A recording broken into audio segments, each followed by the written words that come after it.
What she found, she says, sickened her. I don't believe that they're safe within their church. I am extremely honored to be speaking with today's guest. She is a personal hero of mine. I first saw her on TV when I was 14 years old as an indoctrinated Jehovah's Witness teenager growing up in a devout Jehovah's Witness home. When I first saw her on Dateline, on a famous Dateline special in 2002. Specifically, it was my first time hearing about the Jehovah's Witnesses organization covering up a massive systemic child sexual abuse problem for decades. And here was this woman on TV using her voice, exposing these abuses. And she was a former Jehovah's Witness. She had once been dedicated to the organization, but now she was exposing these abuses that were happening within the organization. And I just remember sitting there in front of the TV in shock and awe, watching her. And even though I was indoctrinated at the time and being raised as one of Jehovah's Witnesses, I had my secret doubts even as a teenager, and secretly deep down, I believed that what she was saying was true. She was an inspiration to me back then. She's an inspiration to me now. Quite frankly, I'm still in shock and awe. I cannot believe I've come full circle and I am meeting her now and speaking with her now. So please, without further ado, please join me in welcoming to the channel Barbara Anderson. Barbara, thank you so much for joining the channel today. It is a huge honor to have you on. Thank you, Bethany. It's my pleasure to be here. I am so happy to share my life story with others. So hopefully they understand the full issues of being one of Jehovah's Witnesses and why people like me leave the organization of Jehovah's Witnesses. Now, I come from a background that was quite interesting. I'm a gal who was raised by Polish Catholic parents, and each of them have an interesting past. I'd like to share for just a few minutes a little bit about their past. So my father actually was a rigger. That is an individual who operates a crane, and he worked in many military installations. He worked at aviation companies, Pratt and Whitney. He was associated with the Navy. He wasn't in the Navy. He was associated with the Navy for certain skills. And when he was young, he was asked to go to San Francisco. We come from Long Island, New York. That's where I was born in 1940. My father, when World War II became a reality, he volunteered to assist the Navy in San Francisco. He was loading the bullet for the atomic bomb. That was part of his days spent in San Francisco, and from there he spent another 2 years in Hawaii, operating a crane, and basically he loaded airplanes on ships. The part of the atomic bomb that he loaded was 10,000 pounds. We had a very ordinary life as Catholics. We weren't very, very active in the church. My father was an altar boy as a child at the Catholic Church, and he observed things that he didn't like.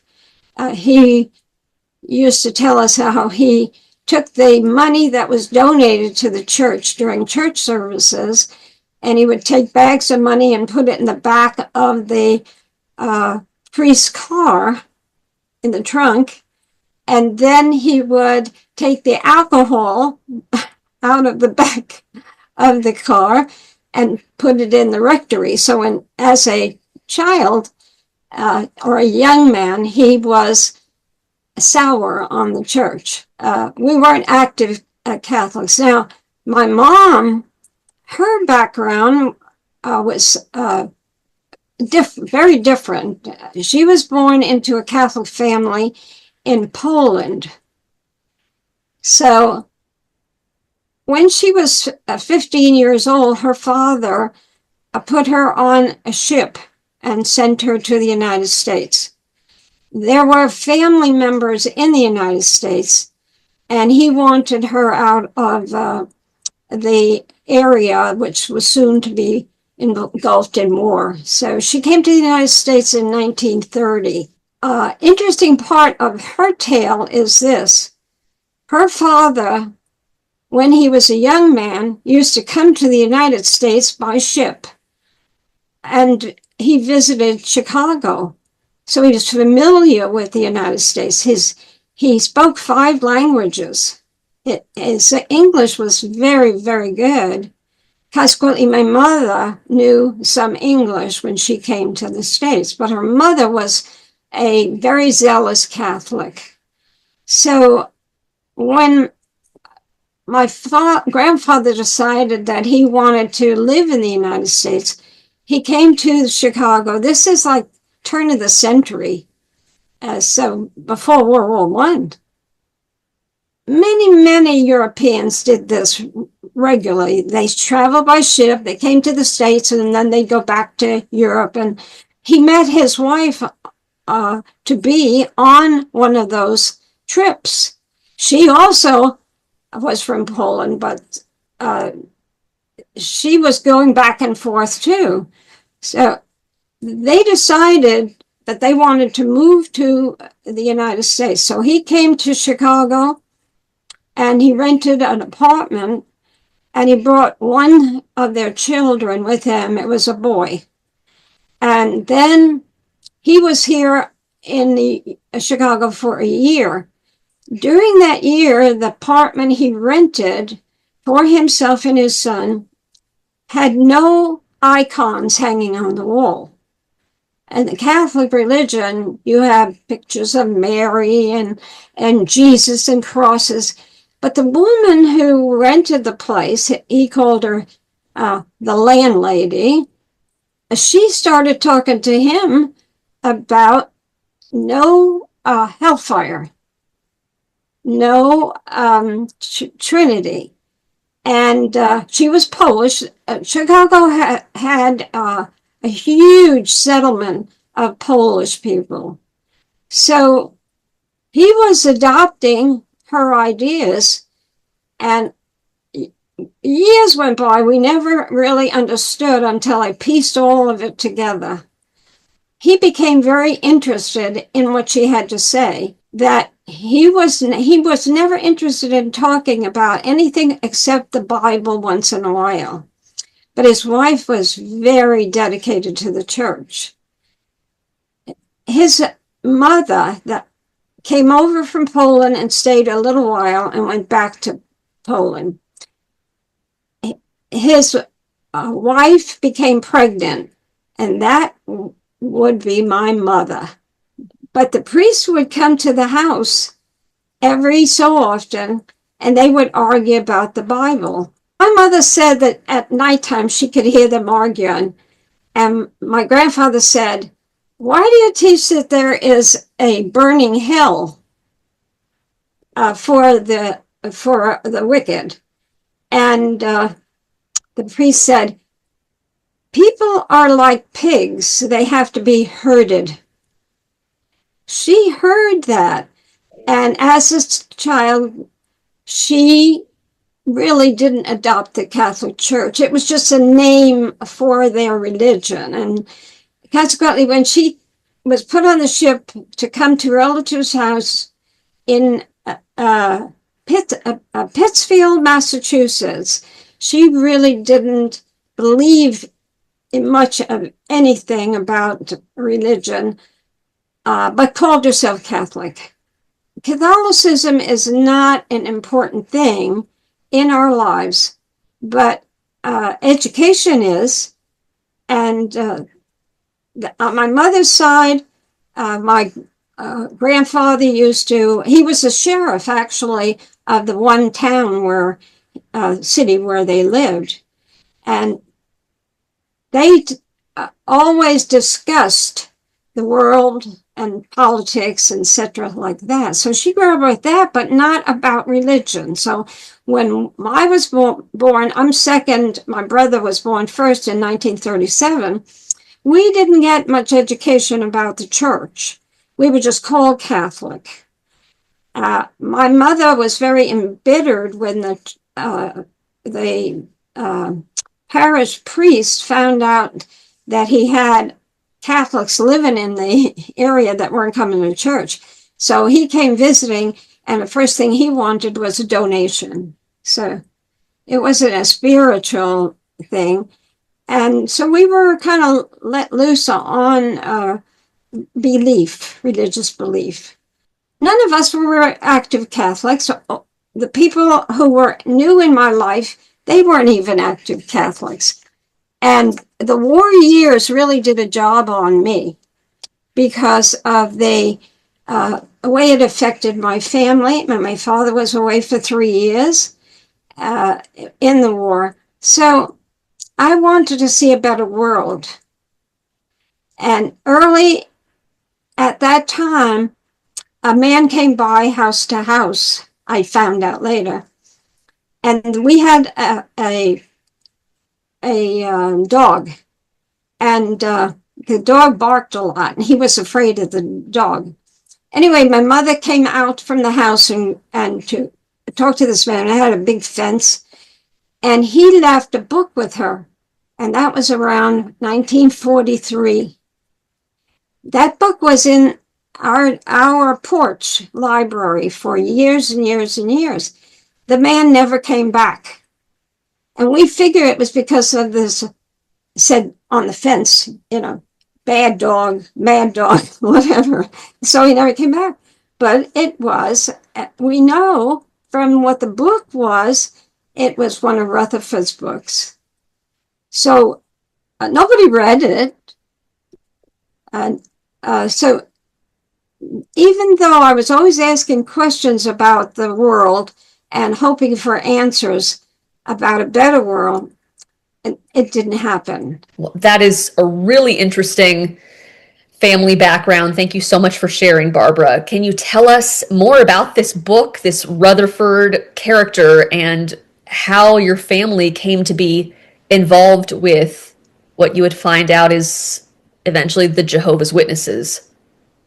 Yes, well, I looked at that book many times. I was a real nut for reading, even when I was 7 or 8 years old. In fact, I read my aunt's copy of Grapes of Wrath, and that was an adult book, and that's how I learned how babies were born. Otherwise, I would never have known because my mother would not tell me. And so I was a real fighter for the right thing, the right way to be towards others. One time I was walking to church. At this point in my life, when I was 7 years old, I wanted something to believe in.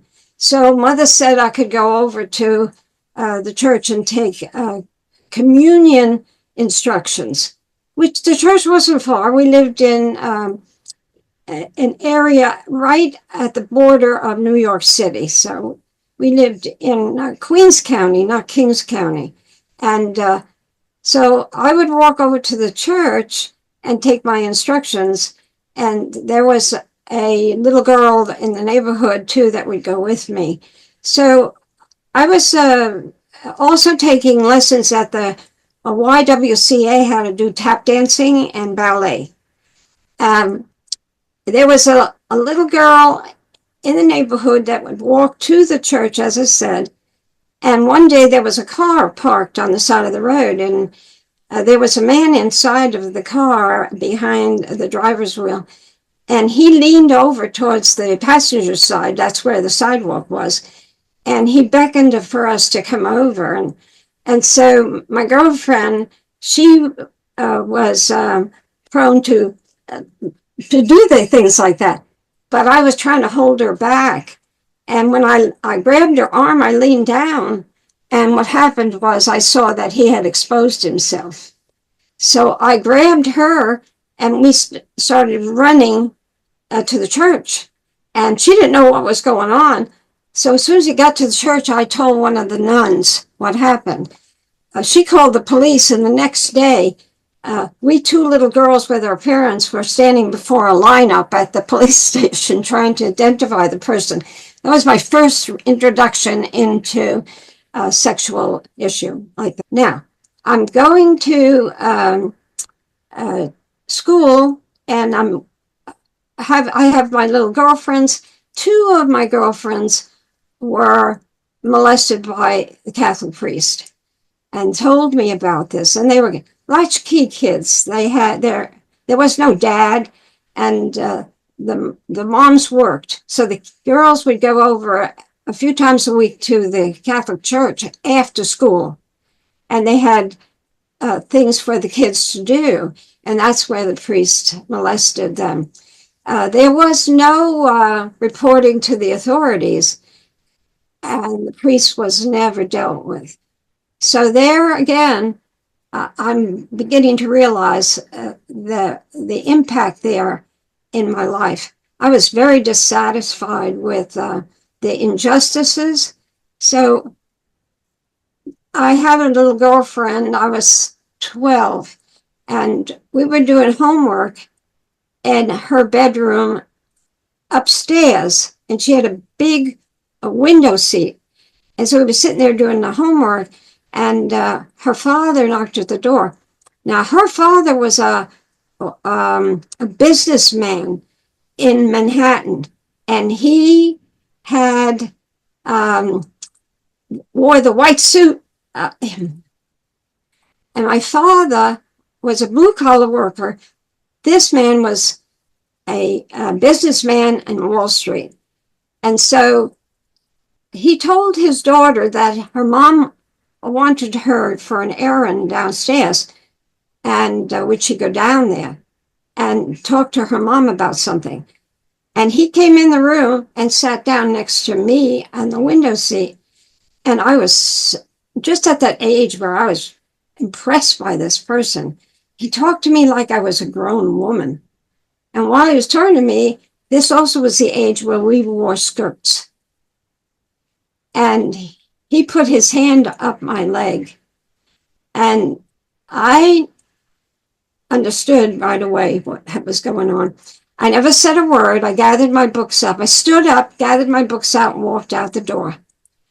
And that, there again, made an impression on me as far as sexual abuse. So it was at this house before that happened where a woman had called door to door. She was religious, and my girlfriend's mother was busy, and she told us, she said, get rid of that lady. I took a book from her, but I'm not interested. Tell her I'm busy. Well, my girlfriend didn't want to do it. I said, I'll do it. So I go over to the door and I tell the lady that the lady of the house was busy. Well, she wasn't going to take no for an answer. So I said, what religion are you? I said, Catholic. She then introduced me to understanding the Lord's Prayer. And she said, the kingdom come there's going to be a kingdom and what it would do for the earth. I was so impressed. I stood there with her for a good 30 minutes. And the girlfriend kept saying, come on back, come on back. I said, no, I want to hear this. And then I asked her, I said, would you come to my house? And she said, sure. And she walked her territory. It was hot in July at that point. And so she wasn't in a car. And so she was enjoying standing in the shade of the house talking to me. So when I said, would she come, I told her where we lived, and it was around the corner. That evening she came. And my mother recognized her because her mother had taken the Watchtower and away from her. This was 1954. We invited her in, and the discussion started. And I didn't know what religion she was. I did not know what religion she was. We agreed to a Bible study, and we studied for about 3 months when I asked what religion was she. So she said Jehovah's Witnesses. We never heard of them. Even though we lived not far from Yankee Stadium, and they had the 1950 convention, 1953 convention at Yankee Stadium in Long Island, in our newspapers, they never made a mention of those assemblies. So we continued our studies, and I was sure that this was what I wanted. And my mother was okay with it too. She felt that life was a dead end. Just as soon as you get old and you get smart, you die. That was my mother's feelings about life. So she made arrangements with us after we studied a few months to have lunch. Mother and I had lunch at Bethel. And it was thrilling to me. But at the same time, especially since I was at that age, 1954, I was 14. I was old for my years. I looked older, and I was quite sophisticated for a 14-year-old. So it was impressive. The tables set 10 people, and most of the time, if you weren't sitting at a visitor's table, it would be 10 men sitting at the table. Well, this table for visitors had 5 young men sitting at it, plus the visitors. And I was in seventh heaven, just at this age. And they were asking me and about myself and all of that. And so I'll never forget that day, because not only was I impressed by them, I was also not impressed by what happened after that. When we finished our lunch, the man at the head table, and there was 200 then at Bethel, and he made an announcement not to leave after the prayer, final prayer.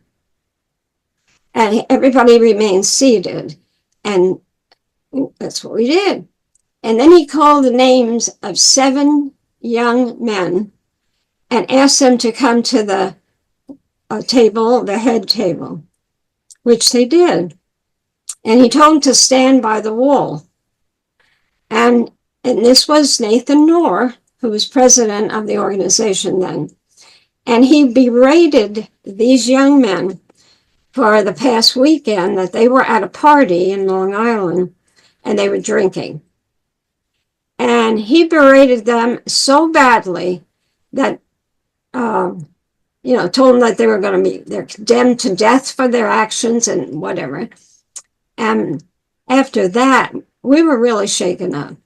That was the deciding moment for her not to become a witness. She never, ever saw anybody, any adult talk to young people like that, because she understood, young people do their thing, and they can get into trouble. So she said, I had made up my mind that I wasn't going to pursue this religion. And I said, well, why did you? She said, because of you. She said, you loved it so much. I knew that if I forbid you, you would run away from home. And I said, no. She said, yes. And so I said, well, maybe you're right. And what I had in mind was the fact that the witnesses would have took me in, and my mother knew it. If I had wanted to pursue how I felt about this. So it was too bad that she didn't do what she wanted to do and forbid me. But I met such interesting people. Even on the factory tour, there was a man at the front desk who directed us into the building to that's where they were printing and the Watchtower and Awake and books. That man, by the way, was being punished. He was at the front desk there telling us, arranging tours for the factory and us. But eventually he became an apostate.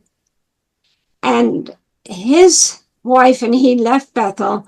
He was in the service department and demoted down to working in the factory at speaking to people, visitors. And yet he was a very, very brilliant man because he did not agree with the blood doctrine of Jehovah's Witnesses. And so that's why he was speaking negatively. This man eventually became what's called an apostate. And he even ran articles in California in the newspaper to discuss the blood issue with Jehovah's Witnesses. Eventually, he died, of course. And I remember when I was at the headquarters, eventually, one of the women told me that one day that mentioned his name, and because she had been at Bethel when he left the organization, and she cursed his name out and said the SOB died. And so there was such hatred for those that left the organization. So I was exposed to that type of thing. In the interim, my family moved to Miami, Florida in 1956. Now, I did have some issues with the Watchtower over some things, but I favored them over the Catholic Church, and that was over the superior authorities. The Watchtower believed that the superior authorities in the Bible, in Romans, was Jehovah and Jesus Christ. And the Catholic Church believed that it was the governments. And so when I did the research on it, I believed that the Catholic Church was right. And I was 15 then, but I loved the witness stuff, loved it. I was so active. The first 2 years before my family moved to Miami in 1956, I had converted 5 people into the witnesses, go from the door-to-door work. In fact, one of them was a ballroom teacher of dancing, and she taught me how to do ballroom dancing after she became a witness. So we used to invite Bethelites to the house. I had a glorious youth. Those 2 years of my life were wonderful. The congregation servant was an ex-Bethelite. He had the top people like McMillan and others that eventually Sidlek that became governing body members. He had them out his house, and I get to meet them. The witnesses then danced. They had finished basements. Those 2 years were remarkable. And I got 3 proposals from Bethelites in those 2 years because I looked older and I was very mature, where the girls that were raised in it hated the witness work and they didn't like anything about me growing up, and I was thrilled with it all. So then when my family moved to Miami, I missed all of that tremendously. So after a year there, I teamed up with 2 girls and we took an assignment to Mississippi. The next year, there was going to be the big convention, 1958, in Yankee Stadium. So I decided and asked the girls, let's head to New York and volunteer, which we did. I got myself a part-time job, they did, and 2 of us worked at the headquarters typing in rooming requests. When the witnesses go door to door, they found rooms for 250,000 people, and we had to do the typing, all that. Well, I went to the same congregation that I belonged to before we went to Miami, and that was the Hempstead congregation in Long Island. A woman moved in that year I was gone, and she came from Dallas, Texas. So she had a son at Bethel, and so I didn't know that. I had no idea. She liked me. I was always talking about the witnesses, and I always had something to say how grateful I was. She thought I was an interesting person, so she told me that she was going to have a party at her house. So she had this party, 3 of us and other girls from the congregation. like I said, I didn't know she had a son. So I hear the back screen door closed. It's summertime. And I hear a voice saying to the woman in the kitchen, and I'm in the living room, sitting in a chair. And so I hear she say, it's the blonde in the living room that I want you to meet. So he comes into the living room, and of course, they put music on the Victrola. So they put music on, and they put a tango on. And he asked the girls one by one, he said, can you tango? And they said, one by one, no. And I was the last, because he put me last. I was the only blonde in the living room. And he came to me and he said, can you tango? And I said, yes. Remember, I had learned ballroom dancing 2 years before. And so we tangoed. And that's part of my past history, because when he did the crossover step, he broke the buckle on my new shoes. So I tell everybody, I used to tell them at Bethel how we met, and I said, consequently, he broke that buckle off those shoes. He ruined my shoes. He's been buying my shoes ever since. But that was my introduction to Joe Anderson, who is at the headquarters, and he is in the press room, and he is part of the team that were on the presses. Okay, years and years later, we have a son, and when he goes to Bethel, he's put in the same press room. He even has the same locker his father had 20-something years before, which was a nice coincidence. But let me tell you how we got to Bethel. That was fascinating. When we got married, we were married in 1959. We were engaged at the 1958 assembly. He relented and asked me for a date, and we hit it off. We went to the movies the first time, and we knew there was some attraction between us, and he was very, very cute. And he was funny, too. And he loved Jehovah, and that's what mattered to me. I actually met some of the Kennedy family going to the field service in Palm Beach. You name them, I met them. Well, anyway, this was about a year before we married in 1959. So it was either in that was the fall we were married. But somewhere in the spring of that year, I was working my territory in Palm Beach, and I knocked at this mansion, and this man came to the door, and he said, and remember, I'm a New Yorker by heritage, and this man was a New Yorker, and he had a very heavy New York accent.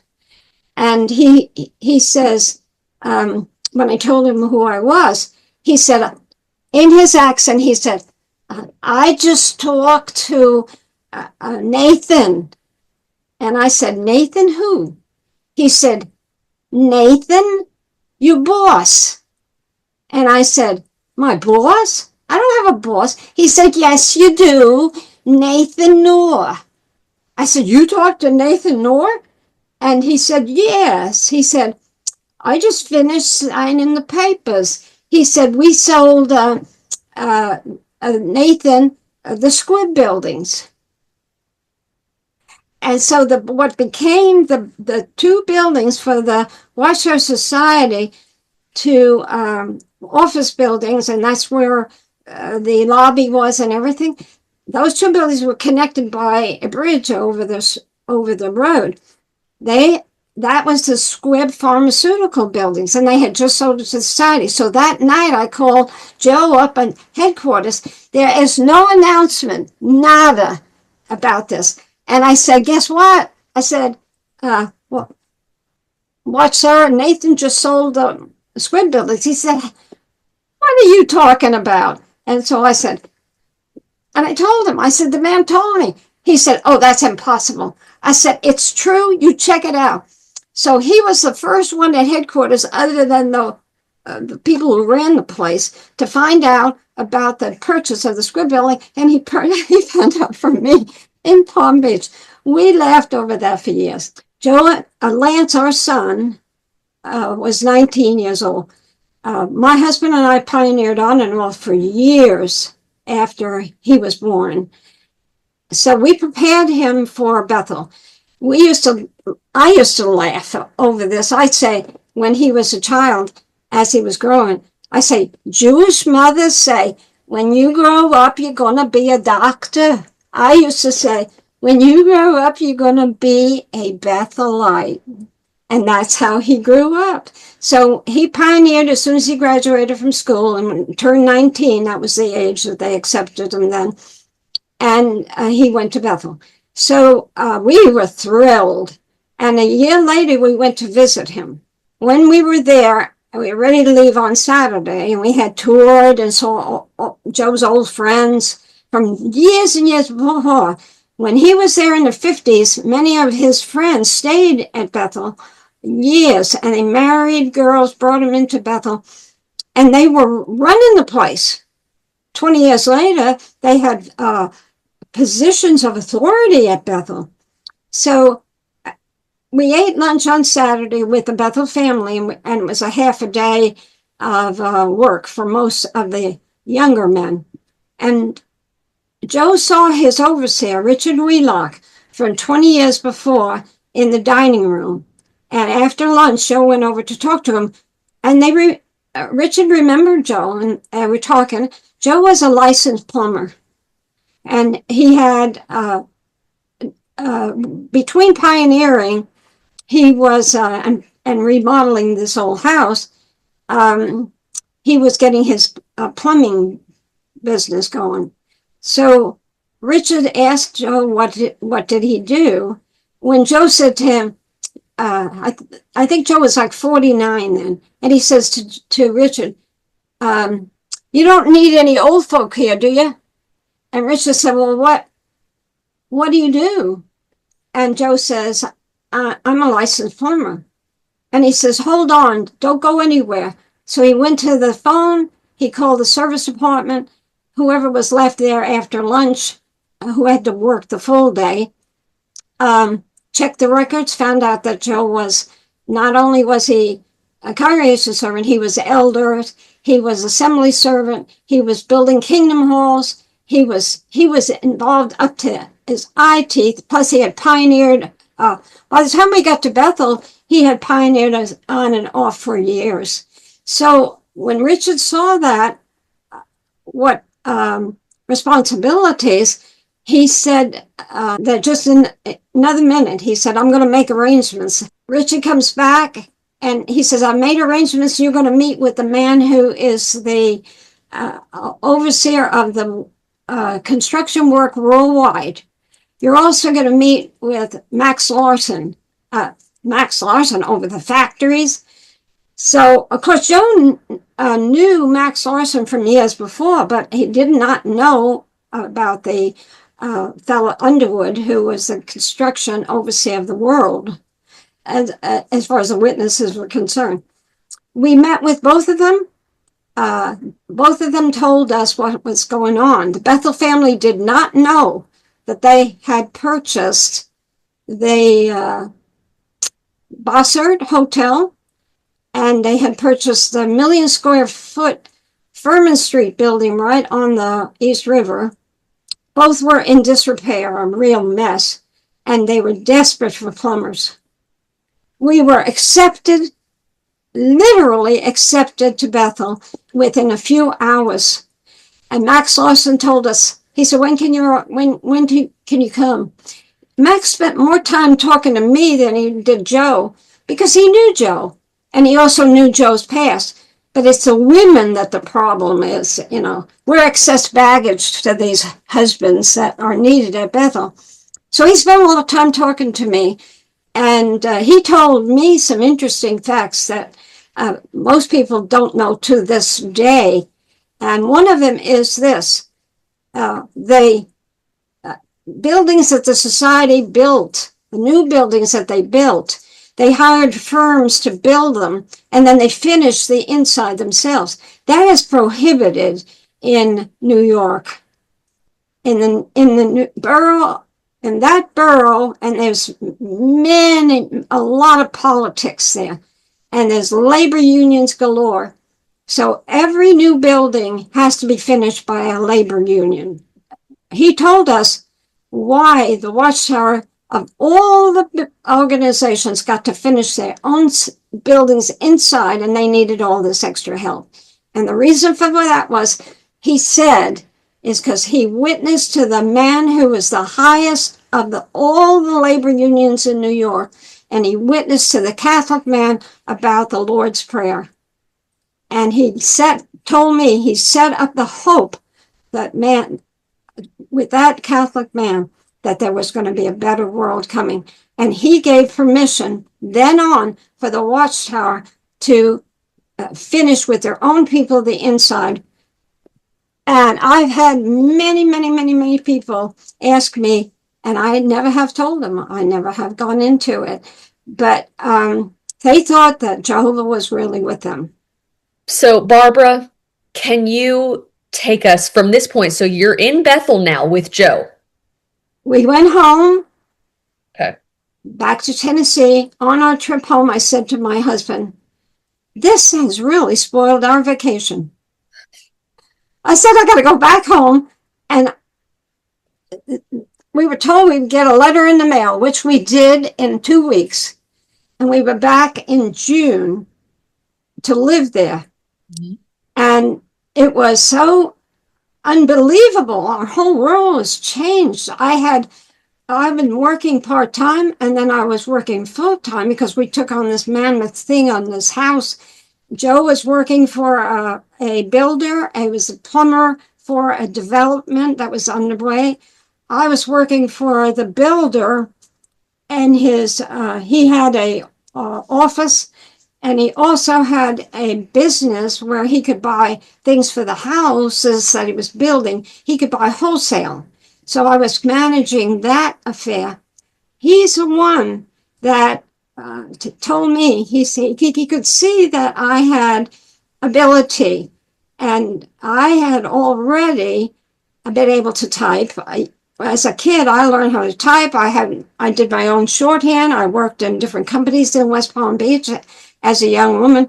And so he said, I want you to learn bookkeeping. I said, well, I do know some of bookkeeping. He said, no, I want you to learn professional cost accounting, bookkeeping. My son is in university. He comes home every weekend. I'm going to ask him to teach you this, which he did. This played a big part of my world when I went to Bethel, because I knew cost accounting. So we went back to Bethel, and I had to fill out a form. Joe had to fill out a form. It was about our health. I said on mine that I cannot be around chemicals, industrial chemicals. I'm very allergic to that. Well, Joe didn't have any. And anyway, his job was secure. What were they going to do with me? Of all things, nobody ever read my little card. And they put me in tape duplicating, where they put all the women, older women, who came in with engineers for husbands and special electricians who came in with special skills, their wives who probably never worked a day in their life. And they put them in, the women in tape duplicating. So I'm around industrial chemicals. And of course, 1 month of that, I'm very sick. I talked to the overseer of the tape duplicating, which fell under the Department of Shipping. So Joe said, wait, they're not going to fool with us. They're going to have us go back home. Well, we had dropped our insurances. We had changed our life completely. If I was sick, we'd go home. I haven't got any health insurance, because Bethel said they would take care of that. We were shocked. We didn't know what to do. But they figured out they needed him so desperately, they put me in shipping. And I and 3 or 4 other old people, some of them were in their 80s and 90s, we packed up the special orders for the Kingdom Hall. When you order a special Bible at the Kingdom Hall, well, these were special. These weren't like the big orders that came in. So I did that for a year. Then I was transferred into invoicing. That's when they, at the Kingdom Hall, when they order all their watchtowers and awakes, they send in a special invoice. All that is in there is numbers, numbers, numbers, numbers. Well, I was very familiar with using that part of the adding machine. And then what I heard was that they were looking for in engineering construction department, which had 150 people in it. And they were looking for skilled people. They just weren't taking anybody, a housewife who come to Bethel and was cleaning, and then they put her into tape duplicating like me, or like anybody who had no skills. They just put you anywhere. But I had skills. And okay, right at that time, Joe and I know about what is happening at Bethel. We're there about a year and a half. So I'm still in shipping and invoicing.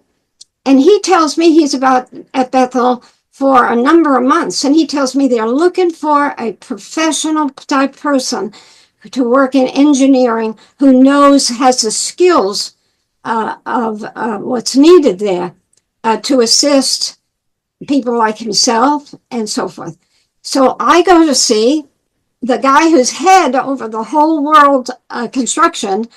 I tell him about my background. Immediately, I'm transferred into engineering. While I was in engineering, somebody from writing came to see me and asked me about participating in writing an article regarding the expansion work in the city of Jehovah's Witnesses, and I did. I wrote an article and appeared in 89 Awake on the expansion. So also the society was going to build a 30-story building right there on the waterfront, and I worked on the environmental impact statement, and all of this had to go to the mayor and big meetings, and the society was turned down because it was blocking the view of Manhattan and the water, the East River. So they built inland. But anyway, all that was, and I'm with the architectural group in engineering, and we don't have any work because everything was in transition right there. So I asked for an opportunity to work in another department. Well, I did. I went for my interview, and of the 5 people that were there for interviews, I got the job. As time went on, the man who was the overseer of the Awake, and that's Harry Paloyan. And of course, women don't hold a position in the organization. So, but he was telling me things about, he'd been at Bethel 40 years. Okay. So Harry Paloyan. And Harry said, if I told Rose, his wife, and they were in their 60s at the time. And he said, if I told her what I know about this child's stuff, abuse stuff, he said, she'd die of a heart attack. And because women don't know anything. So he said, he says, I know your background, and I know how many people you studied with. I know Joe and you are whole soul like we are. And he said, I'm going to tell you this, what's going on. He told me all about the child abuse. And I was on the phone talking to victims. The service department was ordered by the governing body to share in 89 all information about child abuse within the organization with the legal department, which they never did before. The only time the legal department would find out about this stuff was when there was a court case. But the rule became that they had to work together on all of this. If there was a report of child abuse in a congregation, the elders had to call the legal department. A large portion of my audience, and I know other channels, are very familiar with this situation because they're former Jehovah's Witnesses themselves. They know you, but I know that there's going to be viewers who are watching you for the first time that don't have the insider look, and you are the woman that has been burned into people's memories regarding blowing the cover off of this CSA issue. A lot of you have to understand, a lot of people, I'm a millennial, okay? So I was weaned on the internet, and then social media came out when I graduated high school. And it wasn't until the internet and around my time where people, to this day, I say, yeah, I was raised in the Jehovah's Witnesses, and they have Barbara, no clue that the organization had such a problem. So can you speak to the moment that you discovered that there was such a huge issue, and what specifically, if you can set the record straight, what specifically was the blue envelopes situation? Because people heard that through you were on Dateline. If you feel comfortable speaking about your Dateline experience, even if it's just a little bit of what that was like and the blowback that you received, can you tell us about the blue envelopes, your role in discovering the extent of the child abuse in the organization as a whole, and what that was like, what the pushback was like when you discovered this? Because a lot of people have not been educated in this. That you know it, I know it, a lot of former Jehovah's Witnesses know this, but there's going to be a lot of people listening to this where this is their first exposure to the Jehovah's Witnesses problem and mishandling with child sexual abuse. Can you go more into that for us? When I was talking with Harry Poloyan about child abuse, and he was asking me how I felt about it, and questions went on between us, he let me in on the society's policies as to how did they handle when there are accusations made of child abuse. And so I learned that they had, their policy was to address it from the Bible. And so that was addressing it from the avenue of sin, not crime. And so when there was a report of child abuse in a congregation, the certain elders would be put together a judicial committee, and they would hear the victim's accusations, and then they would deal with a predator or accused predator. So they were having lots of problems everywhere with this. I'm not saying it was worse than anywhere else, because all the churches were having problems, and they still do. So I learned about their policies, and there had to be two witnesses to, and then I learned about how there had to be two witnesses, a scriptural requirement to make an accusation of wrongdoing. So in a case where a victim claims that person hurt them or abused them, or there was a crime committed, so forth, there had to be two witnesses. Well, in a situation like child abuse, there's only the victim, and that's number one, who is a witness. There's never a number two witness to it other than the predator or the person accused. So without another person who witnessed this, that there wasn't anything done about it. If the accused admitted it, then if he or she was repentant enough, that repentance held, and so they weren't punished because of what the scriptures say about repentance. And I could quote all the scriptures and everything. I could be here for days talking about all of that situation. How many cases in your career at headquarters or in the role that you were serving, how many cases or how many times did you hear about this? How prevalent was this?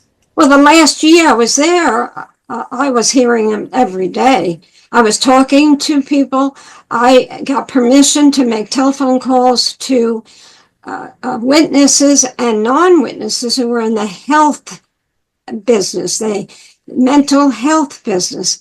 And many of those who were in the mental health business who were witnesses were asked by me on the phone, have they experienced an increase, or how can we help, or whatever I would ask. The people were very surprised, first of all, that a woman was calling. And I would tell them what we needed, an answer to different questions, and to fax it in, and it would go to Harry Poloyan. And so it went to a man. And so I told Harry one day that I really felt that all of this information should be gathered together and make a package up, and should be distributed among the governing bodies so they could see how this was an international problem. It wasn't just one here, one there. And I learned from one particular individual out of Canada where a detective told him where there were cases he was in. This man was a school teacher, a JW school teacher. And after the situation was revealed and the problems were taken care of, a detective who was working on the case where 2 school teachers had their brakes cut and died in crashes, who had reported child abuse, and they were not witnesses, but they were fully involved in the reporting of a certain person who was a witness, and both of them died. And I got the material in this room. The letters went to the service department, went to the writing department from the people involved, and that I'll never forget that man telling me that a detective, and that's the school teacher, he says, the male school teacher, and he said, the detective told me that due to the dark web, predators all over North America know where they can get at the children, and Jehovah's Witnesses is primary because of our policies and how you can get away with it. And if there aren't 2 witnesses, you get away with it, or the repentance deal, and all kinds of other policies that society had worked out.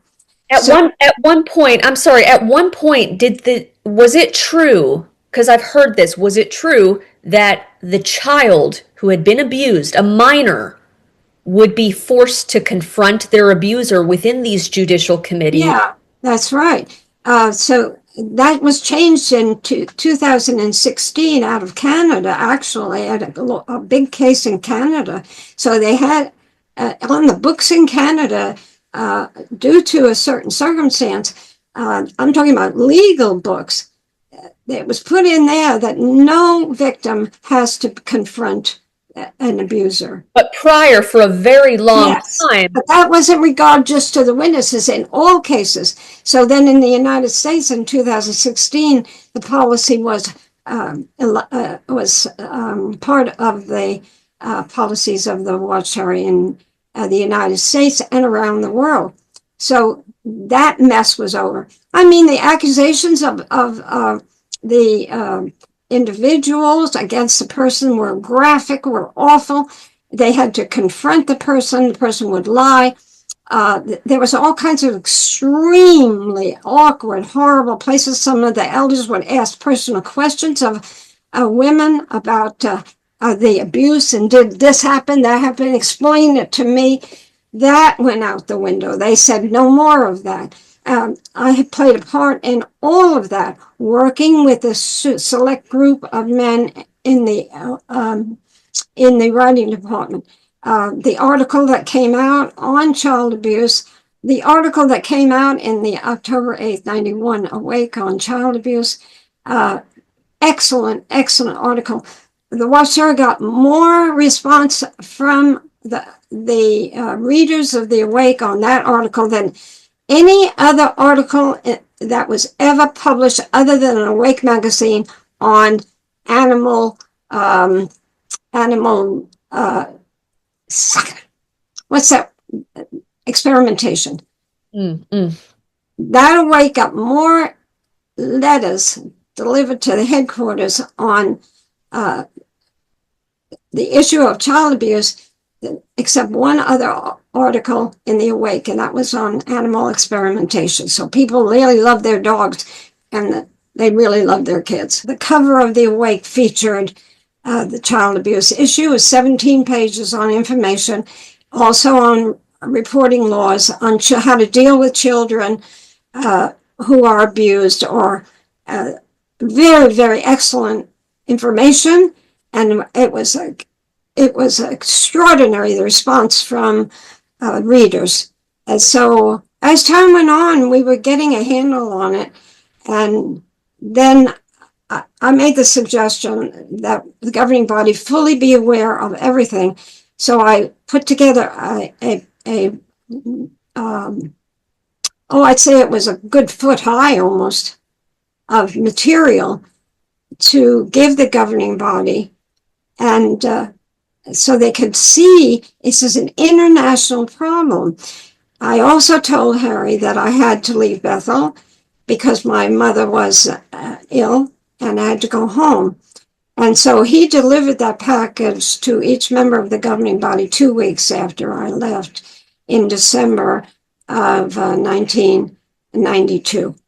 After that, I was still working for the Watchtower. I was an outside researcher. I even had a appointment letter. I worked 4 more years on this from my house. I also wrote a big article on respect for women, which we have in that article, approved by the governing body, that no man is ahead of his wife or all other Christian women. He is only the head of his wife in spiritual matters. Anything else, it doesn't have to take his orders. It is in that magazine. There's a footnote from where it was a policy statement from previous years. And one of the men in the writing department, he went out and he interviewed all kinds of gals at Bethel, asking him the question of how are you treated by the men here. It was awful. He came back with tears in his eyes. And he said, we've got to do something about this. And we put out that article, which changed everything. Many of the elders never read the magazine. We did even look into that and found out that many of the men who were elders in this organization, they never read anything in the literature except once in a while they would read in the Awake, Watching the World. But they studied the study article in the Watchtower. So many of them were so ignorant. So the Watchtower started having the schools. They didn't allow therapy. They said, that's not scriptural. Go to the meetings and read the magazines and go out and service more. That'll cure everything. That went out the window in elders meeting after I left Bethel, I think 2 years later. Joe was at an elders meeting in Nashville. When he walked into that meeting, it was 200 elders there. And the man who was conducting it was a man from the service department in Brooklyn that my husband knew for years. So I was already out of the organization due to my wanting no part anymore because of the way they were handling child abuse, even to that day. So when my husband approached this fellow and they were talking, the man said to Joe, I hear Barbara is not active any longer in the organization. And this was around 97, 98, somewhere in there. And Joe said, no, she isn't. And it's over this. And he said, child abuse is a sin. I agree with you. He said, but child abuse is a crime. And it is not being handled as a crime. At the close of that meeting, the man who was in charge of it and conducted the school on spiritual things, and of course there was a new elders book that came out and so forth. He told the entire 200 people there, he said, I want to close this meeting.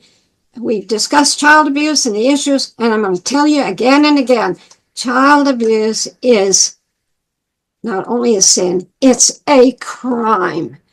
Well, after I had left Bethel a few years, I wrote a long letter about all the crime I was seeing in the congregation we were at before we went to Bethel. And I wrote Lloyd Berry a long letter, and I mentioned time and time again of these cases around here. And I had done a poll.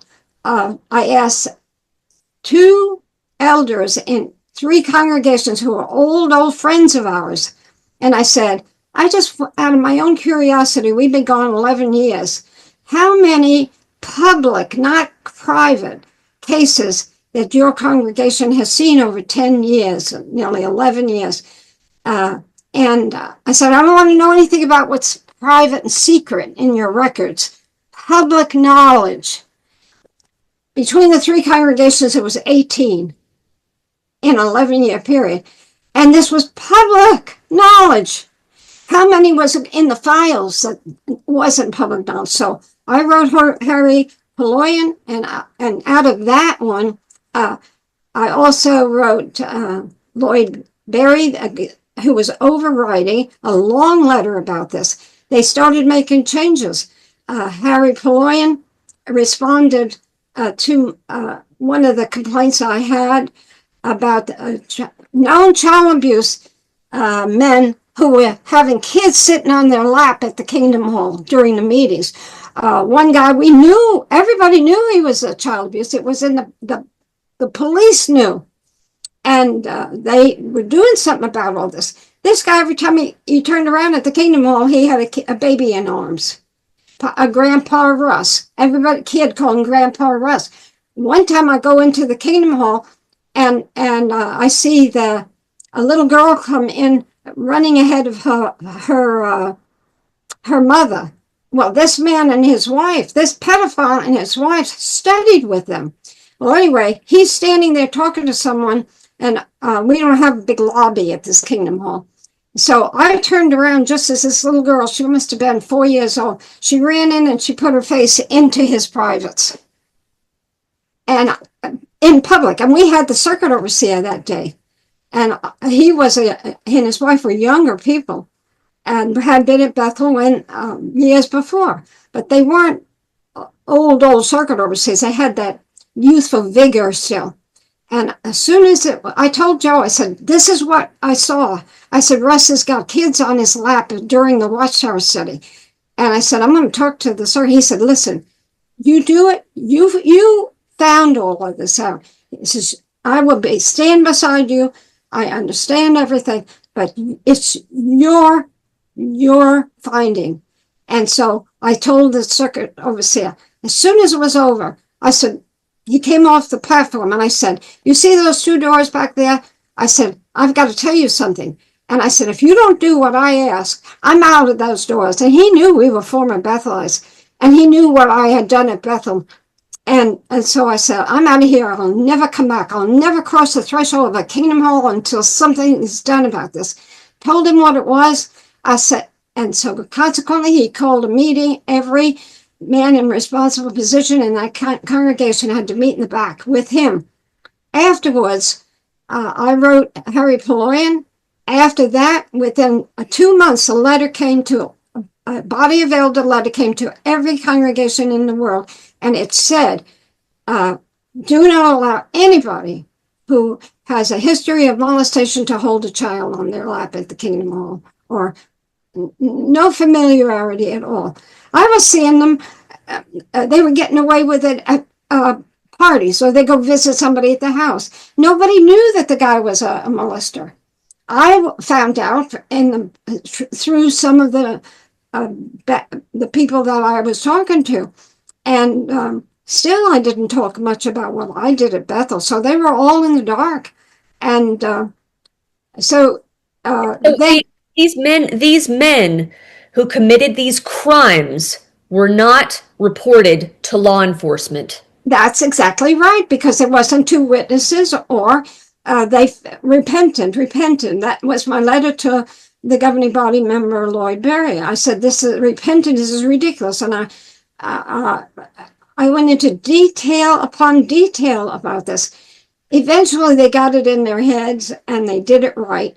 I was gone out of Bethel 5 years when they came out with a body of elder letter. Now, this gets to your blue envelope. The body of elder letter was excellent. And it was all went to every congregation around the world. It was asking about to the elders to answer 12 questions and about known molesters.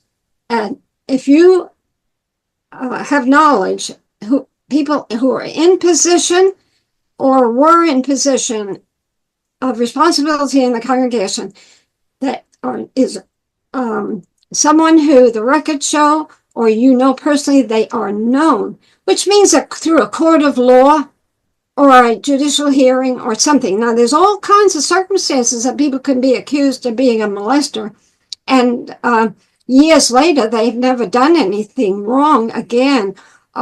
Somebody who, give you a big example of a 19-year-old guy who gets engaged to a 17-year-old girl in the Kingdom Hall.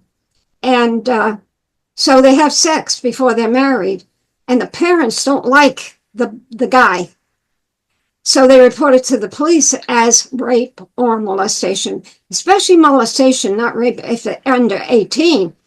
That man then becomes known to the civil authorities because of what the parents have done. And maybe the man never served in prison. But Jehovah's Witnesses had a prison ministry for years and years and years. And I have firsthand knowledge. I had paperwork and everything. Some of the prison ministry, the witness men who were going in there, the only people that would study with Jehovah's Witnesses were molesters. And so when they left the prison, they served their time, they would go to the Kingdom Hall, and I had information proven, because people wrote me about the circumstance, that those men were marrying single sisters who had kids and then were raping the kids. This had to stop. And then the society was not changing their policies. And in 1997, I had already had it. I was talking to people out of Africa. One of the elders told me in Africa, he said, we have to obey the policies of the organization on these rules on sin, etc. He said, and when mother changes the policies, we can then protect the babies. I had it by 96, and I couldn't take it anymore. I wasn't going to the meetings, but the elders thought I was still working for the society. Joe never said a word to them about what was happening. 98, I didn't go to the memorial, and then they knew something was wrong. Bethelites and people like me as outside researchers, you have to get your work done. So it's understood you don't attend a meeting. So the elders, in the last few years, they didn't know and that I was effectively out. I started to do research early on the history of Jehovah's Witnesses because of the Proclaimers book I worked on. The more I started looking at the history of Jehovah's Witnesses, the more I realized that there's no foundation for them, the claims that they make, especially since 1975, nothing happened. But they rewarded Freddie Franz. Freddie Franz came up with the 1975 end of the world deal, and then they rewarded him, and Harry Poloyan talked to some of the governing body members. He says, why would you reward him, making him president of the Watchtower Society when 500,000 people left the organization? And so, you know what the governing body member told him? He said, this man, Freddie Franz, was next in line. So did they really care? I mean, they might care about their religion, but they care more about their organization than they did about love. All those things, people got used to organization, and they forgot the members. They forgot the children. In fact, today, they don't even call people who are Jehovah's Witnesses, are not even called members, because members shows a vicarious liability at the top if you sue over this. My husband's a plumber. He hires somebody. That man gets paid by my husband and that man rapes a woman in a house that he's fixing the plumbing. They arrest the man for the rape, but they go after for the lawsuit and money the guy on the top, if he's the owner. Well, that's the Watchtower Society, vicarious liability. They were getting sued on the top because they employed the elders. Money has nothing to do with this. And so when the society sent out this letter in 1997, it was March 14th, about an article that they put out, which is Abhor What is Wicked. That article was written by Harry Paloyan. In it, he said, anybody who is a known molester will never hold a position in this organization, not even a pioneer thing. Men wrote in and asked, what does all this mean? They then put out an elder's letter explaining it. And that's when they asked the questions and said, send us the answers to the 12 questions and put it in the blue envelope. Every congregation had a blue envelope. It was for disfellowshipping notifications. So if you were disfellowshipped in a congregation, for whatever reason, it would go to a desk at headquarters affiliated with the service department. That desk was only receiving blue envelopes. So everywhere in the United States, for instance, there was a disfellowshipping. The notification for the society's files came in a blue envelope that every congregation had a pile of them. Maybe they didn't use it often. Well, in this particular case, on these questions on known molesters, they asked them to put it in the blue envelope. That's all that was about. What desk it would, that man would be then handling that for the legal department. The legal department, Harry Paloyan wrote me a letter. I have a number of letters for him. He said, we've accomplished a lot in the past 5 years, but who here at Bethel is responsible for 5 years of inactivity and did nothing while the children were being molested? And so that policy letter had to do with considerations of who to leave in and take out. That's all that was about, the 12 questions. And I know I have it in writing out of Australia. A letter went to the Australian branch. It came from the executive offices in New York, talking about the question that was asked: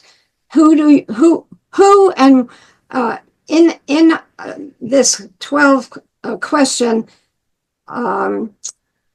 body of elder letter, it says, what does that mean about known molester? What it meant was, if he was known and convicted, known in the community, known in the organization, convicted, not accused. Accused is huge. Any organization, any big organization always has accusations, but that doesn't mean it went through the investigation and an individual was found guilty. So in Watchtower, you have two databases. Whether they incorporate it in one on the computer, that's not my affair. But I have read the legal papers and court cases that I've been involved with. The Watchtower settled in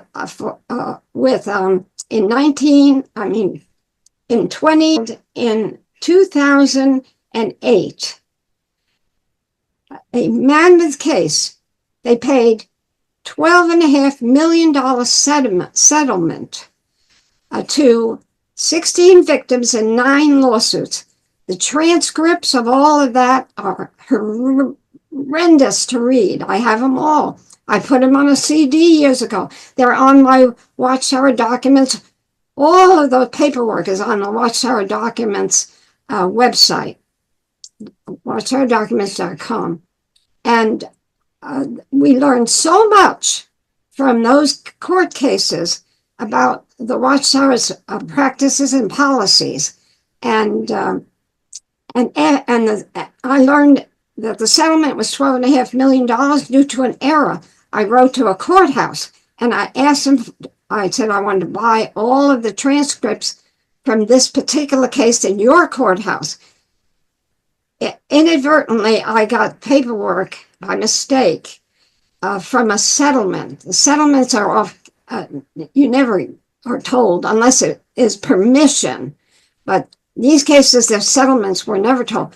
Somebody at that courthouse made a mistake and sent me settlement pages for one victim. When I multiplied it by the 16 victims, it came out to $12.5 million. And that included what the attorneys got, etc. So I put that together in a massive amount of work on the secrets of pedophilia and American religion. All of that proof is on my website. I am sorry that the Watchtower took so long to do the right thing. They still have plenty more work to do.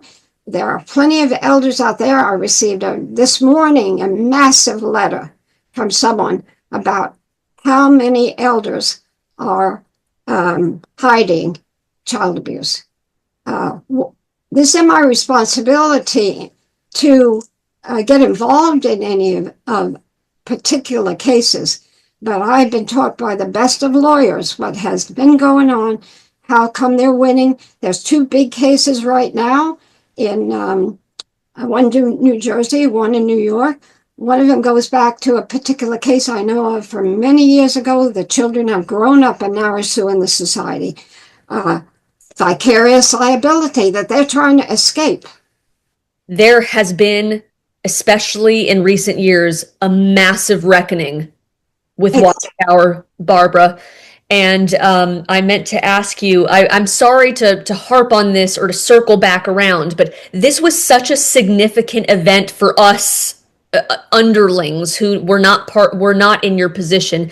To hear the Dateline special, when that happened, you don't have to go into detail with this, but I'm just curious, what happened at that moment when you were approached to do that and that came out? Because when I told everybody on my Stop the Shunning audience that I would be having you on, Barbara, they were very excited to hear your story. And many of the responses, because on YouTube there's something called a community page.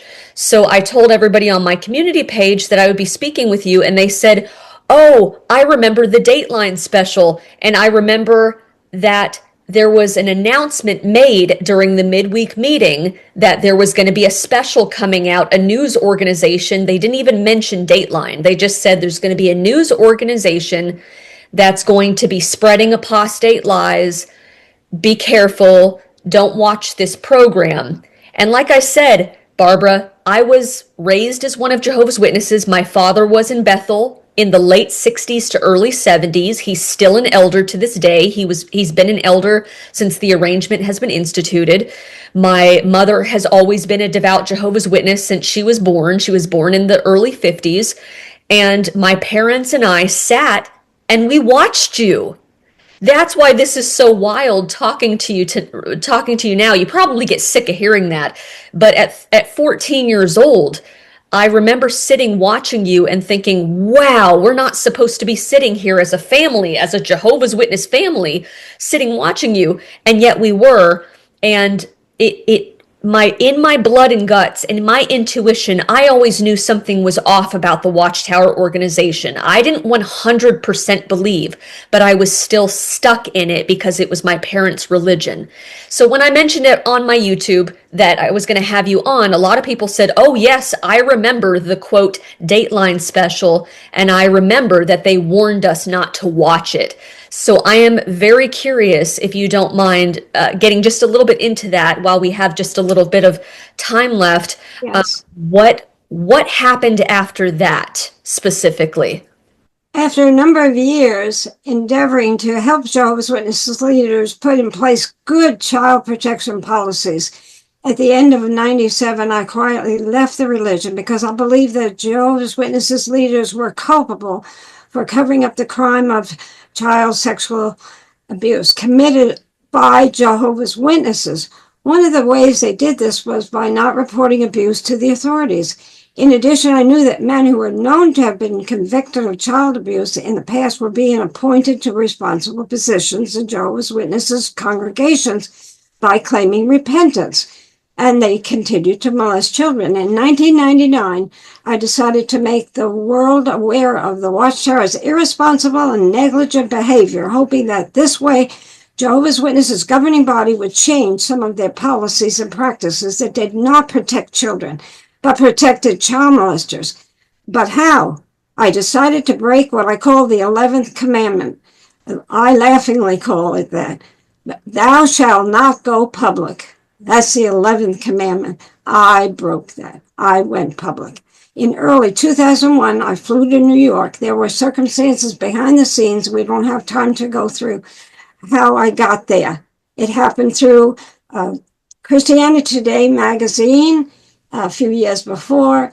Then there was an article in Kentucky about Jehovah's Witnesses and child molestation due to the resigning of an elder, and he went public. Bill Bowen. That was right. And so then from there, I eventually met Bill Bowen, explained what I had done in the past, and we teamed up. And so the article that came out in Kentucky, we got a hold of the reporter. That was over Bowen, and then they did a huge article in the Courier Journal, and that article caused so much interest.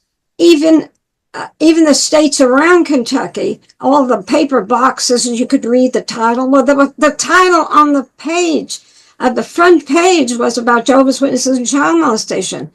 And so every paper was sold. They even put a night shift on and to reproduce that paper. So one of us who knew a reporter at NBC, he got hold of me. And of course, I knew everything that was going on locally. And so I asked not to be put in that article in the Courier Journal. I was interviewed by the reporter. I don't want my name in there. I knew what I needed to do. Bowen did not have the inside information that I had, never had. His was local information as an elder dealing with child abuse. So the individual I knew in Manhattan went to see his friend at NBC. He pointed to the new article that just came out in the Courier Journal. They read it. That day, we got phone calls from NBC. And then within like a week and a half, Bowen and I were sitting in embassy offices in New York. I was able to prove what I had to say. I had the package that went to the governing body. NBC gave it to their attorneys. Everything was checked out. They knew that Watchtower couldn't possibly sue NBC because we had all the facts there and the proof that they read it and whatever. So that was a big decision.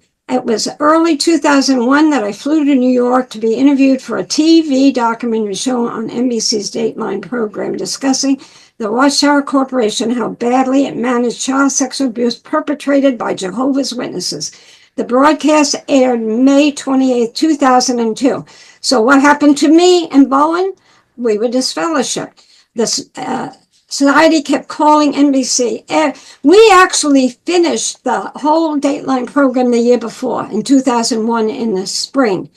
But due to what happened at 9/11, at the last part of the year, we were supposed to go on in November of the last part of 2001. Well, everything was postponed.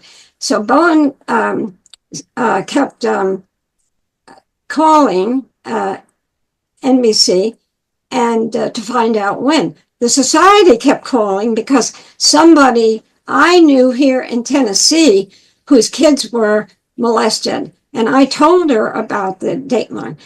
She tells her brother-in-law, who calls Brooklyn and tells him about Dateline coming. So they're involved in trying to find out when it's coming. And so things are not shaping up very good as far as a date. And then this problem with the what do you do with Barbara Anderson and Bill Bowen as far as punishment? Well, my husband comes home from a meeting. Now, remember, my husband's still an elder. One day I asked him, because he sat in every meeting discussing me, because the society was in touch with the elders locally. And they had a judicial hearing they called me in on May 19th, 2002. And Joe says, well, you got a meeting this Friday. I said, great, I can't wait to be there. So we both went, and they asked all kinds of questions, because my article, I had put out a private article to a friend who is a former circuit overseer. And he then sent it on to Free Minds Journal, which was a apostate journal, in the January-March 2002 issue. And this is a private article, which is an apostate magazine. Somebody sent it to the society used it, sent it to the elders, put me on a judicial hearing. I went, and everything they asked me about this, I said, you can't accuse me of anything here. This is private, copyright, all kinds of things I proved to them. They didn't know what to do about it. So this one elder who I didn't know, because I went away from the organization for years, and he says to me, I said, I want to leave. And I answered all your questions. And he said, but before you go, I want to ask you one question. And I knew what it was. He was going to ask me about how did I feel about the governing body. And I said, I said to him, before you ask me that question, I want to tell you something. I vowed to Jehovah God that I would never cross the threshold of any kingdom hall again until Jehovah's Witnesses do something about this mammoth problem they have protecting pedophiles and not children. And you made me break my vow by coming here to this judicial hearing. And I said, I'm leaving. And I walked out the door. Guess who was outside? The press. And the papers, Nashville paper headlines, local paper headlines. Well, Jairus was furious. And I know, because I know what happened on the inside. So I said I would appeal this. So Jairus wrote a letter to the congregation and said something to the effect, if something like this happens before, and I'm warning the elders, don't have your appeal meeting at the Kingdom Hall. So they hired a motel, a room, and 6 elders were there waiting for me. Well, my lawyer wrote them and said, my client is not going to appear before in a motel room with 6 elders, 6 men. She's not going to be there. So they disfellowshipped me from the last judicial hearing, see. So anyway, Joe put in his resignation letter and was disfellowshipped shortly thereafter. I said to him a few years later on the topic, and I said, why did you tell me that? Because he said, I said, why did we break up? Most of the couples, when one leaves, the other doesn't. The marriage goes under, but ours didn't. All these years, and you've been going to the meetings by yourself. You've been an elder for 4 years. I'm out. How come our marriage still stayed? He said it was a wonderful, wonderful marriage. He said, I wasn't about to give up my marriage for a religion. And I thought, oh my goodness. He embarked then on a study. We had every book printed on religion, and he embarked on a study thing. But anyway, he put in his resignation. And when I said, you could sit at those meetings, that last one, when they told about this private letter, and read the letter to you all elders, this. And I said, how could you stand that? He said, I wanted to know what they were doing. He said, the last year, I believed everything you said. I just didn't let you know. He said, you know why? I was covering your ass. That's what he was doing from within. And they didn't realize it. But many of those elders told him on the side, if it was my kid that was molested, I would go immediately to the police. Immediately. They were not happy with the Watchtower's thingy about keeping it in-house due to a religious belief on sin. And so that's how that all worked out. And we had, until my husband died this past February, we had 65 years of a wonderful, wonderful life together. We saw eye to eye, even when I was out those four years, those 3 years, and he was still a wonderful practicing elder. But he always did what he believed was right by the Bible, not this other interpretation. And So I am so glad that you had Joe in your corner. yeah. And I know that everybody listening here is going to just, their brain's going to explode that you had such a wonderful man and that support in your corner. And what also kills me about this, Barbara, as we begin to wrap up this incredible story, is how you were treated and how these men viewed you and just everything that transpired, all because you were trying to protect children. You weren't even ragging the organization. Oh, You weren't trying to start some sort of revolution or drive a wedge between anything. You were just trying to implement protocols that would protect children. I was a mom. I was a mom. As a mother. And what does that say about this organization that's claiming to be the mouthpiece for God? Yeah. You are an absolute inspiration, and I will say badass. Yes. For, Yes. Yes, absolutely. And for everything you did. it was circumstance. I was, like I said from the very beginning, I've always been a fighter for righteousness, always. Even when I wasn't religious, or it just, that's the way I am. And to see that this was going on, I could not wrap my mind around it.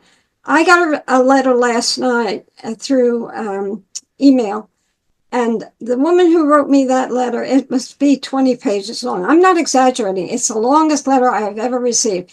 When she sent that to me through email, she also sent her disassociation letter to the governing body. So it's the first time I've ever gotten, at the same time they received a disassociation. She says, I haven't attended meetings, but I was molested so many times I lost count. And she said, so I haven't been active in years, but I've never disassociated myself. She said, I saw you on television the other night, and one of the major programs we did 2 years ago. And so she said, I realized I needed to do that. So she sent me the letter she sent them. And it was a mammoth letter, I'm telling you. And she outlined every time that she was molested by this one, by that one, or elders covering up this one by that one. They got to get their act together. I'm not against religion. I don't discuss my beliefs because I don't think it's anybody's business. Belief causes argument. And many of the ex-witnesses they got this belief and this religion and that religion. That's their business. That's their foundation, or that's their truth. We all have our truths from how we were brought up, who our parents were, whatever. So I don't get into argument. I tell people, if you ask me a question about religion, $2.50 will get me and my opinion and on the subway. You're not going to get any, $2.50 will get you on the subway. That's all. No opinions from me. And but when you harm, that's the difference. If you harm in the name of a religion, I will do something. And so are many other people around the world. In Norway, for example, wonderful rulings. In the eastern countries of Europe, other countries are looking into the human rights of children. To shun a child because they act like a stupid kid at 14 years old or 12 years old. And so they're disfellowshipped and shunned, and the parents are throwing them out. This has got to stop. The shunning of children and even the shunning of adults. What in the world is that really going to do for anybody? It doesn't. They're even changing the policies a little bit because they change the words a little bit here, a little bit there. It's you know what I call it, Barbara? It's just it's putting lipstick on a pig. Yes. It's recycling and regurgitating and shuffling the papers on the desk. It's no real concrete change. It's still a historical precedent of mandated shunning and treating the other person as if they are dead. And it's a directive from on high from the governing body. Yes. At this point, we're talking about child abuse or my past and so forth. Shunning is a whole nother subject we can get into. I met when I was in New York last week, and we went to talk to two organizations on protection of children. And we talked about the shunning. And also we talked about something that I am very, very, very interested in, and that's penitent privilege. And clergymen not having to report to the authorities when a person who has done a horrible thing, so I did a terrible crime. Okay, so I stole. But I'm getting old and I kept a secret. Nobody arrested me. And but I believe in hellfire. Okay. So I go to the priest or I go to the minister and I confess. And because I'm afraid I'll fry after I die. So they listen, and whatever, like a specific scripture says, whatever is sealed on this earth is sealed in the heaven by this representative of heaven. And so most of the states respect penitent privilege or ecclesiastical privilege. And so that minister or priest is not required to go to the authorities about what this individual said. About Another thing that Watchtower has been abusing. And that's right. Exploit and abuse. Yes. That's right. They're trying to get in on these court cases and say, oh, we have penitent privilege. We're clergy. How many years they denied that they were clergy? Yeah. Oh, Barbara. Well, I think I've said enough, but I'll add some things that will show you how active we all have been over this issue. Ever since Dateline, I have participated in at least 40 interviews, TV, radio, newspaper, whatever. Anybody that will listen, I'm there, or I share it with other people who will go forward. What I didn't tell, and I want you all to know, that in 2009, I was invited to speak at the Vatican, and I did. And priests, nuns, and it was, here I am, a former Catholic. Well, the problem was in Italy at that time in 2009, and I don't think it's gotten any better as far as molestation. There were headlines in papers across Italy about the problem of priests molesting children. So there were XJWs, wonderful people that made arrangements through an organization that is against Jehovah's Witnesses, by the way. Jehovah's Witnesses back in 2009 were the second largest religion in Italy. And so there was an organization set up to try to get rid of the witnesses in Italy. Well, a ex-witness who was a reporter and also a professor in Naples, and he knew some of these people. So he showed them all the stuff coming out of the United States. So they went to the person who was directed at the Vatican, had been for years. We call him one of the 10 apostles, because it was at the time like 10 men who were running the Vatican. And his job was to operate Ave Maria, the radio station of the Catholic Church across the world, and to see what he could do to get rid of Jehovah's Witnesses in Italy. And so they made arrangements with him, and that's what happened. And so we were had a fabulous introduction into the Vatican. From there, we went to two Catholic churches, huge Catholic churches, one going back to the 13th century, spoke there. From there, we went to France, the organization that is the represents the government organization against cults. I can never say, I don't speak French or other languages very well. And so, Milez-vous or something like that. Anyway, that is a government organization. I met with the representatives of the French government, the representative of the education of kids in the whole state of France. I gave a lecture there, and some XJWs who I knew in France came, and the policies were discussed. The man who was in charge of the education of the kids in France and others who were in charge of the anti-cult movement, terrible stuff in the mountains where children are being raised and no parents, and the government was really taking a great interest in helping the kids, the human rights of the kids.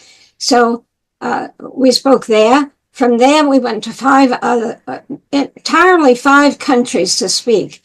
And since then, it's been work in Germany. I am hoping to go to some of the Asian countries in the future because of the human rights of children. And there are wonderful former witnesses and wonderful people who are never intending to be a witness or out of the witnesses who are working on this. Excellent work. Well, you know, talk about what you know.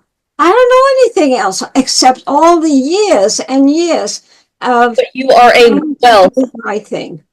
But you are a wealth of information and a legend, frankly. That maybe that sounds over the top, but I believe it's true.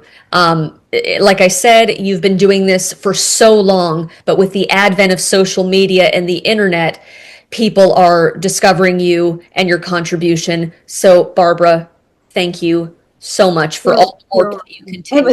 It's a joy to be of use. When my mom was dying in I can't even remember. I got so many dates in my brain. 2006. She didn't have long to live, and the doctor and I were standing by the bed, and she was on a lot of pain medication, but she could talk. And she said, I know that I'm not going to survive this.